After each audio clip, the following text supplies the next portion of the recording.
My name is Billy, and this is Worth an Hour, the show that takes your favourite games and asks, are they worth an hour of your time? In today's show, we're taking a look at the highly anticipated Rage 2. Got a great, nay, tremendous surprise for you all. Rage 2 is set around 30 years from 2011's Rage. The game is described as post-apocalyptic, so the world that we all knew from Rage 1 has changed slightly. If we remind ourselves that in the first Rage, about 120 years prior to the events of the first game, the Earth was hit by a massive rock, wiping the majority of mankind out, leaving behind a wasteland, littered with factions, bandits and mutants. Skip forward to 2019 and Rage 2. The wasteland is now booming with life, while there is the dusty deserts and wrecked ruins, living breathing areas such as swamps and colourful forests are apparent. There is life starting to emerge from the devastation. You take on Walker, a special kind of ranger. Spoiler alert, well, it's in the first mission and it's a tutorial mission, so can it be classed as a spoiler? Anyway, Aunt proudly takes him on and raises him as her own after the death of his parents. She gets stabbed by General Cross, evil bastard. You then find yourself in an area where a holographic version of Prowley informs you of special powers that you possess. Walker is one of the last remaining rangers in the wastelands of Rage 2. Walker is an Archist. An Archist is one of a select few who from the old world was frozen in freezers before the huge rock hit. He was infected with nanotrites, a nanobot which prolongs his life and gives him special abilities. The nanotrites are also responsible for the main villains in Rage 2, the Authority and General Cross. The Authority aren't a pushover either. They're highly equipped and have their sights set on the nanotechnology to have complete control of the wasteland. Selfishly refused. It is now your job as Walker to prevent General Cross and the Authority from making everyone's life a misery. You must take down the dictatorship of General Cross. Although Rage 2 continues the story of Rage 1, I personally don't think that it is necessary. Huge thanks to GameGator for the breakdown of the plot.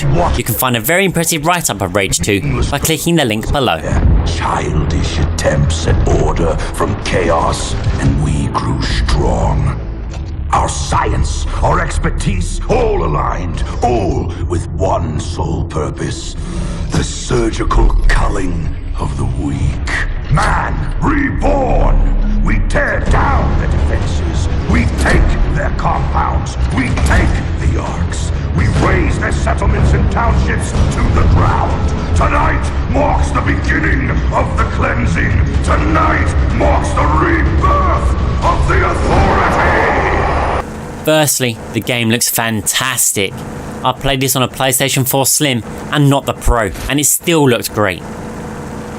And it looks beautiful, might I add, and despite the wasteland that it is set in, the colours really do pop. The graphics are incredible, and the level of detail is something to be in awe of. But what sets Rage 2 apart from the rest of the shooters out there is the sheer colour that is in this game. I think Mad Max went crazy and started playing with your little brother's finger painting kit and got luminous paint everywhere. That's Rage 2. Think Coachella and the 70s had a baby. That's Rage 2. There's lots of luminous and fluorescent pinks, blues, purples. It's everywhere, and it's a breath of fresh air. Especially when you activate the game's overdrive feature, which you get by eliminating members of the Authority in quick succession, which gains you combos. Get enough combos to build up the overdrive meter and boom, you're like a kid in a candy shop after drinking 2 litres of soda. Your health gets a slight increase as well, which increases as you go up the upgrade tree. More about that later. The whole screen gets colourful when you're off wreaking havoc like there's no tomorrow. Though despite the vast amounts of colour in this game, it is bloody. Holy sh**! It took his whole head off!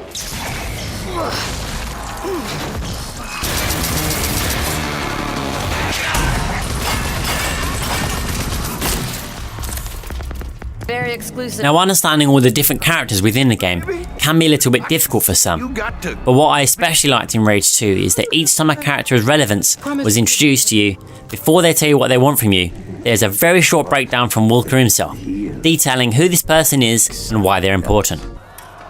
Hey, listen up already. I got a great, nay, tremendous surprise for you all. Looky over there, dames and dudes. Here he is, the infamous wasteland tycoon Clegg Clayton. So ego-centered, he's been known to torture people just to get their approval. It may be littered with action, constant movement, frantic, fast and hectic, but there is time for comedy. Walker's comedic whips and even the game itself has time for comedy. So I just stick my hand into this strange hole and hope for the best. There goes nothing. Rage 2 is not linear. It is much like Grand Theft Auto. That's not just because it is open world, it's because there are your main missions which you could complete and be done with, but Rage 2 kind of forces you to complete the side missions. Because if you do so, you'll increase Walker's level before you move on to the next main mission. It is locked off, you have to complete the side missions. Therefore, increasing the life of the game. There's no rush in this one. There's also a range of projects that each of the main characters give you, that you also need to complete. Projects are perks that you can upgrade Walker with. They can help upgrade things like damage, how many grenades you can carry, or how accurate your wing stick is. Rage 2 does not hold your hand. You have got to figure things out by yourself. That's how I found it anyway. The missions are listed above on kind of like a mini map / compass, which details where the next missions are, and how far you're away from it. Plus, along the way you'll encounter things that aren't listed on the map. They're simply listed as like a question mark, which is a great way of promoting discoverability, and not just rushing through things from point A to point B. Now, as I said previously, Race 2 does not hold your hand, which is a great thing and makes playing this game all that much more rewarding. On an early mission you've got to go back to the winner's lounge after winning a race. I found myself asking, where on earth is the winner's lounge? I couldn't find it for love nor money. It wasn't until I wandered around aimlessly, opening the map a few times, that I eventually found it. Now whether or not that's indicative of how good of a gamer I am, I'll let you decide on that one. Speaking of how good of a gamer you are, the bosses are huge, mean and ugly. They usually take forms of monsters and they can be quite difficult to kill.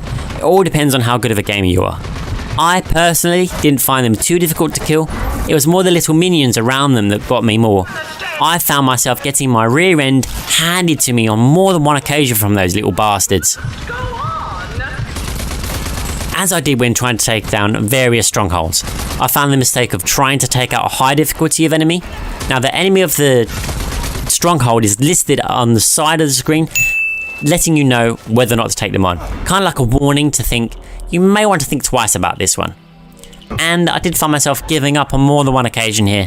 Sorry, John Cena.